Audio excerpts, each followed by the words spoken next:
Welcome back guys. आज हम बात करने वाले काफी यूनिक टॉपिक के बारे में। जैसा कि आप लोग जानते हैं कि बेन 10 के यूनिवर्स में जो बेन के पास हमें कंप्लीट ओमनिट्रिक्स देखने को मिली थी, इस वॉच के अंदर कई सारे एलियन डीएनए अनलॉक हो गए थे, जिन एलियंस के पास हमें काफी यूनिक एबिलिटीज देखने को मिली थी और बेन इनका यूज करके किसी भी ओपोनेंट्स को इजिली नॉकआउट कर सकता था। लेकिन क्या तुम ये बात जानते हो कि बेन 10 के यूनिवर्स में इतने सारे पावर वाले एलियंस में से आपको एक या दो एलियंस के बारे में पता होगा जिनके पास हमें रीजनरेशन एबिलिटी देखने को मिली है। लेकिन मैं आपको बताने वाला हूँ टॉप 10 ऐसे एलियंस के बारे में जिनके पास हमें कंप्लीट रीजनरेशन पावर देखने को मिली है और इनकी वजह से बेन 10 काफी बार बच भी चुका है। तो अगर आप लोग भी इनके बारे में जानना चाहते हो तो इस वीडियो को एंड तक देखना। अगर आपको वीडियो में कुछ भी अच्छा लगे तो वीडियो को लाइक करके हमारे इस चैनल को सब्सक्राइब कर लेना, ताकि आपको फ्यूचर में ऐसी और भी अमेजिंग वीडियोस देखने को मिलते रहे। तो जल्दी से वीडियो को स्टार्ट करते हैं। तो नंबर 10 पे जो एलियन है वो कोई और नहीं बल्कि गूप है। गूप के पास हमें जो एबिलिटी देखने को मिली थी कि इसकी जो पूरी बॉडी है वो लिक्विड से बनी है, जिसकी वजह से अगर इसकी बॉडी पे कोई अटैक किया जाए उस टाइम पे बेन को ज्यादा कोई फर्क नहीं पड़ता था, क्योंकि इसकी जो बॉडी वो लिक्विड है और लिक्विड के अंदर से वो अटैक चला जाता था, जिसकी वजह से बंदा अपनी बॉडी को फैलने के बाद भी रीजनरेट कर लेता था। और काफी बार इसने ऐसा किया भी है। गूप की रीजनरेशन एबिलिटी की वजह से बेन 10 इसे काफी ज्यादा यूज करता था ऐसे मोमेंट पे जहाँ पे वो काफी पावरफुल वेपन्स के सामने खड़ा होता है, क्योंकि गूप की बॉडी कभी खत्म नहीं होती। ये अपने छोटे से पार्ट से दोबारा से सारे पार्ट्स को कंप्लीट कर लेता है। और रीजनरेशन एबिलिटी के अलावा गूप के पास एक और यूनिक पावर हमें देखने को मिली है कि ये बंदा एसिड अटैक कर सकता है, और ऐसा इसने काफी बार किया भी है। गूप अपने एंटी ग्रेविटी प्रोजेक्टर का यूज करके एक बार रीप जॉब्स का जो पूरा प्लेनेट है उसे खत्म होने से बचाता है, और ऐसा हमें बेन 10 अल्टीमेट एलियन सीरीज में देखने को मिलता है। और बेन 10 की सीरीज में ये बेन का एक फेवरेट एलियन भी माना जाता है, जिसके बारे में ये बोला जाता है कि गूप का जो कैरेक्टर है, इसका जो प्लेनेट है वहां पे इसे एंटी ग्रेविटी प्रोजेक्टर की भी जरूरत नहीं पड़ती। काफी सारे लोग इसके बारे में नहीं जानते, क्योंकि वहां पे ग्रेविटी नहीं होती, लेकिन अर्थ पे ग्रेविटी है, जिसकी वजह से बेन की जो ओमनिट्रिक्स है वो गूप को एंटी ग्रेविटी प्रोजेक्टर प्रोवाइड करती है, ताकि वो अर्थ पे सर्वाइव कर पाए। नंबर 9, बेन 10 की यूनिवर्स में हमें ब्लॉक्स नाम का एक एलियन देखने को मिला, जो कि बेन 10 ओमनिवर्स में इंट्रोड्यूस कराया गया था। बेन 10 के फर्स्ट एपिसोड में हमें ब्लॉक्स के बारे में पता लग गया था, और ये बेन का एक काफी यूनिक एलियन तो था, लेकिन कुछ लोग इसे बिल्कुल भी पसंद नहीं करते थे, क्योंकि जिन ब्लॉक्स के साथ बच्चे बचपन में खेलते थे उनको लेके ही बेन का एक एलियन बना दिया गया, जिसके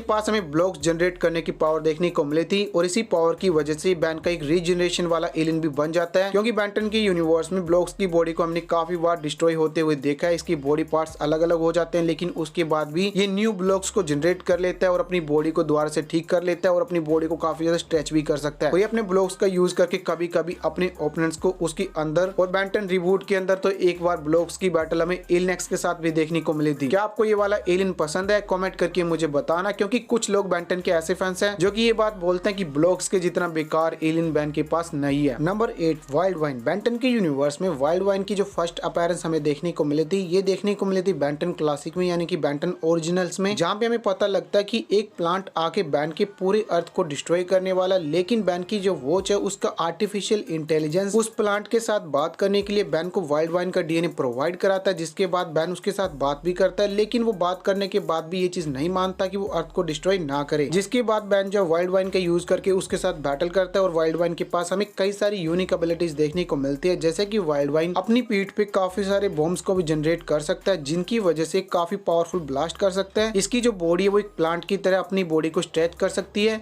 काफी तेजी से, और हमें देखने को मिला कि इसकी बॉडी का कोई साइज नहीं है, क्योंकि अगर वाइल्ड वाइन चाहे तो अपनी बॉडी के साइज को इंक्रीज कर सकता है। इसके अलावा स्लीपिंग गैस को जनरेट कर सकता है, जिसकी वजह से इसका जो ओपोनेंट है इसके अगेंस्ट बैटल करते हुए काफी इजिली हार सकता है। और हमें देखने को मिला कि वाइल्ड वाइन की जो पूरी बॉडी अगर इसको डिस्ट्रॉय कर दिया जाए उसके बाद भी ये बंदा अपनी बॉडी को इजिली रीजनरेट कर सकता है, क्योंकि इसकी बॉडी की रीजनरेशन एबिलिटी काफी पावरफुल है। बाकी आप लोग नीचे कमेंट करके मुझे बताना कि आपको वाइल्ड वाइन का जो कैरेक्टर है वो कैसा लगता है। नंबर 7 पे जो कैरेक्टर है वो डायमंड हेड। बेन 10 के यूनिवर्स में डायमंड हेड की जो फर्स्ट अपीयरेंस हमें देखने को मिली थी, ये काफी यूनिक तरीके से दिखाई गई थी, जहाँ पे डायमंड हेड को बेन 10 क्लासिक का एक काफी पावरफुल एलियन बताया गया था। लेकिन क्या आप लोग इसके बारे में एक काफी यूनिक फैक्ट जानते हो कि बेन 10 क्लासिक सीरीज में डायमंड हेड को इंट्रोड्यूस कराने का कोई प्लान नहीं था बेन 10 के क्रिएटर्स का। इसकी पूरी बॉडी क्रिस्टल से बनी है, और ये बेन के एक काफी पावरफुल एलियन के तौर पे हमें देखने को मिला था। इसने अपनी पावर का यूज करके कई सारी पावरफुल विलेंस के साथ बैटल किया है, और एक बार तो इसने विलगैक्स को उस टाइम पे नॉकआउट किया था जिस टाइम पे विलगैक्स के पास काफी ज्यादा पावर थी। हमें डायमंड हेड के पास भी रीजनरेशन एबिलिटी देखने को मिली। अगर इसकी बॉडी के पार्ट्स को डिस्ट्रॉय कर दिया जाए उसके बाद ये अपने पार्ट्स को इजिली रीजनरेट कर लेता है, और ऐसा हमें कई बार देखने को मिला जब इसके क्रिस्टल या इसकी हार्ट टूट जाते हैं उसके बाद ये बंदा इजिली उनको रीजनरेट कर पाता है। नंबर 6 पे बैन का स्वाम्पफायर, जिसकी फर्स्ट अपीयरेंस हमें देखने को मिली थी बेंटन एलियन फोर्स में, जहाँ पे हमें बताया जाता है कि स्वाम्पफायर की जो पूरी बॉडी है वो प्लांट के जैसी है और इसकी बॉडी का जो डिजाइन वो प्लांट और ह्यूमन के जैसा दिखाई देता है और अपनी बॉडी का यूज करके ये बंदा फायर अटैक कर सकता था, क्योंकि ये फायर से पूरी तरह से इम्यून है, क्योंकि इसकी बॉडी पे फायर अटैक काम नहीं करता। वहीं पे हमें देखने को मिला कि स्वाम्पफायर अपनी पावर का यूज करके प्लांट्स को कंट्रोल कर सकता है और अपनी जो बॉडी है उसको स्ट्रेच कर सकता है। और कई बार हमें ये चीज देखने को मिले कि स्वाम्पफायर जो है स्लीपिंग गैस को भी जनरेट कर सकता है। ग्वेन टेनिसन को हराने के लिए एल्विडो ने इस स्लीपिंग गैस का यूज किया था और हमने कई बार देखा कि बेंटन के यूनिवर्स में स्वाम्पफायर की जो बॉडी है वो काफी बार डिस्ट्रॉय हो गई थी, लेकिन उसके बाद भी ये बंदा अपनी बॉडी को रीजनरेट कर लेता है और ये चीज हमें कई बार बेंटन के यूनिवर्स में देखने को मिल चुकी है। और आप में से कुछ लोग ऐसे हो सकते हैं जो कि स्वाम्पफायर को इसी रीजन के चलते पसंद करें कि उसके पास एक काफी यूनिक हीलिंग फैक्टर है। नंबर 5 पे जो एलियन है वो कोई और नहीं बल्कि ग्रेविटैक है। अब कुछ लोग ये बात नहीं जानते कि ग्रेविटैक की जो हमें बॉडी देखने को मिली है जो कि पूरे प्लेनेट के जैसी है, इसके पास भी रीजनरेशन एबिलिटी है जिसके बारे में बैन को भी नहीं पता। लेकिन अगर आप लोग इसके बारे में रिसर्च करो तो आपको पता लग जाएगा कि हमें जो ग्रेविटैक नाम का एलियन देखने को मिले इसके पास रीजनरेशन एबिलिटी है और ये बंदा अपनी बॉडी को डिस्ट्रॉय होने के बाद भी दोबारा से रीजनरेट कर सकता है, या फिर इसकी बॉडी पार्ट्स को अलग कर दिया जाए उसके बाद भी ये बंदा अपनी बॉडी पार्ट्स को भी रीजनरेट कर सकता है, जिसकी वजह से बेंटन के यूनिवर्स में एक काफी पावरफुल एलियन के तौर पे हमें ये देखने को मिला था। यहाँ तक कि गाइस ये बंदा ब्लैक होल भी क्रिएट कर सकता है और एक बार बेंटन ओमनीवर्स में इसने गलती से ब्लैक होल को क्रिएट कर दिया था जिसकी वजह से पूरा अर्थ डिस्ट्रॉय हो गया था और उसके साथ पूरा यूनिवर्स भी खत्म हो गया था। नंबर 4 पे आता बैन का क्रोमा स्टोन। बेंटन के यूनिवर्स में क्रोमा स्टोन का जो कैरेक्टर हमें फर्स्ट टाइम देखने को मिला था वो देखने को मिला था बेंटन क्लासिक में, जहाँ पे हमें बताया जाता है कि क्रोमा स्टोन बेंटन के यूनिवर्स में इकलौता ऐसा क्रिस्टल सेपियन है जो कि पेट्रोपिया को दोबारा से जिंदा कर सकता है, जिसके बारे में हमें डिटेल में बताया जाता है पूरे एक एपिसोड में। और हमें सगरलाइट नाम का एक क्रिस्टल सेपियन इंट्रोड्यूस भी कराया जाता है। बेंटन के क्रोमा स्टोन के पास भी रीजनरेशन एबिलिटी हमें देखने को मिली है, जहाँ पे बैन की बॉडी को विलगैक्स डिस्ट्रॉय कर देता है, उसके बाद क्रोमा स्टोन अपनी बॉडी को इजिली रीजनरेट कर लेता है और ऐसा हमें कई बार क्रोमा स्टोन के साथ देखने को मिल चुका है। और बेंटन के यूनिवर्स में क्रोमा स्टोन एक काफी पावरफुल और मिस्टीरियस एलियन के तौर पे हमें दिखाया गया था, जिसकी पावर के बारे में बेंटन के क्रिएटर्स ने पूरी तरह से रिवील नहीं किया। हो सकता है कि फ्यूचर में इसकी पावर्स और भी हमें देखने को मिल जाए, हो सकता है कि ये कैरेक्टर यूनिवर्सल लेवल का कैरेक्टर भी बन जाए। आप लोग नीचे कमेंट करके मुझे बताना कि आपको क्रोमा स्टोन का जो कैरेक्टर है वो कैसा लगता है। नंबर 3 पे जो एलियन है वो है गोस्ट फ्रीक। बेंटन के यूनिवर्स में गोस्ट फ्रीक का जो हमें कैरेक्टर देखने को मिला था एक काफी यूनिक एलियन के तौर पे देखने को मिला था, क्योंकि इसकी एक बैक स्टोरी भी थी जहाँ पे हमें पता लगता है कि बैन की जो वॉच है इसमें कोई एलियन डीएनए नहीं बल्कि एक जीता जागता जेड स्केयर नाम का एलियन अंदर कैद है, जो कि बाद में बाहर निकल जाता है और बैन को मारने की भी कोशिश करता है और ओमनिट्रिक्स को हासिल करने की कोशिश करता है। इसकी पावर के बारे में हमें डिटेल में बताया जाता है कि गोस्ट फ्रीक के पास गोस्ट वाली सारी पावर है। ये बंदा अपनी बॉडी को इनविजिबल इंटेंजिबल कर सकता है। इसके अलावा ये बंदा डार्क लेजर का भी यूज कर सकता है, जो कि गाइस अपनी बॉडी पार्ट्स को अलग करने के बाद ये कर पाता है। इसके पास हमें टेंटिकल्स भी देखने को मिले थे। इसके अलावा ये बंदा काफी बार बेंटन के यूनिवर्स में अपनी बॉडी को रीजनरेट कर चुका है। अपनी बॉडी के छोटे से छोटे पार्ट से भी अपनी बॉडी को रीजनरेट कर लेता है और बेंटन के यूनिवर्स में कभी नहीं मरता। नंबर 2 पे जो एलियन है वो है लॉर्ड स्टार। बेंटन के यूनिवर्स में लॉर्ड स्टार की जो हमें फर्स्ट अपीयरेंस देखने को मिली थी वो देखने को मिली थी बेंटन एलियन फोर्स में, बेंटन अल्टीमेट एलियन सीरीज में और बेंटन ओमनीवर्स। इन सारी सीरीज में हमें लॉर्ड स्टार की अपीयरेंस देखने को मिल चुकी है। लॉर्ड स्टार की जो पूरी बॉडी वो मैग्नेट से बनी थी, जिसकी वजह से हमें देखने को मिला कि लॉर्ड स्टार मेटल्स को कंट्रोल कर सकता है अपनी मैग्नेटिक पावर का यूज करके, और इसने काफी बार काफी पावरफुल ओपोनेंट्स को भी नॉकआउट किया था और इसकी मैग्नेटिक पावर की वजह से फ्लाई भी कर सकता है। और इसकी बॉडी अगर डिस्ट्रॉय हो जाए उसके बाद ये बंदा अपनी बॉडी को दोबारा से रीजनरेट कर सकता है। और बेंटन अल्टीमेट एलियन सीरीज में एक बार जब एग्रेगर ने अपनी पूरी स्पेसशिप को डिस्ट्रॉय कर दिया था उसके साथ लॉर्ड स्टार भी डिस्ट्रॉय हो जाता है, लेकिन मैग्नेटिक पावर की वजह से ये बंदा अपनी बॉडी को दोबारा से रीजनरेट कर लेता है। और बेंटन के यूनिवर्स में इसके बाद से लॉर्ड स्टार का पावर लेवल काफी ज्यादा माना जाने लगा था, क्योंकि लॉर्ड स्टार की बॉडी को डिस्ट्रॉय करना लगभग इम्पॉसिबल है। अब बात करें नंबर 1 के बारे में, तो नंबर 1 पे यहाँ पे कोई और नहीं बल्कि बेंटन के यूनिवर्स में दिखाया गया सेलेस्टियल सेपियन यानी कि एलियन एक्स है। इसकी बॉडी को चाहे आप लोग कितनी भी बार डिस्ट्रॉय करो, ये बंदा अपनी बॉडी को रीजनरेट कर सकता है। जैसे कि गैलेक्टिक ग्लेडिएटर ने जब बैन ने एक ब्लैक होल क्रिएट किया था उसके बाद अपनी बॉडी को कुछ ही सेकंडों में रीजनरेट कर लिया था। तो अगर कोई सेलेस्टियल सेपियन भी इनको मारने की कोशिश करता है, इनकी बॉडी को डिस्ट्रॉय करने की कोशिश करता है, उस टाइम पे ये अपनी बॉडी को रीजनरेट कर सकते हैं। तो ये थे बैन के टॉप 10 ऐसे एलियंस जिनके पास हमें रीजनरेशन एबिलिटी देखने को मिली है। इनमें से आपका फेवरेट कौन सा कमेंट करके मुझे बताना। और अगर आप लोग इन टॉप 10 एलियंस के अलावा किसी और ऐसे एलियन के बारे में जानते हो जिसके पास रीजनरेशन एबिलिटी देखने को मिली है, तो ये भी कमेंट करके मुझे बता देना।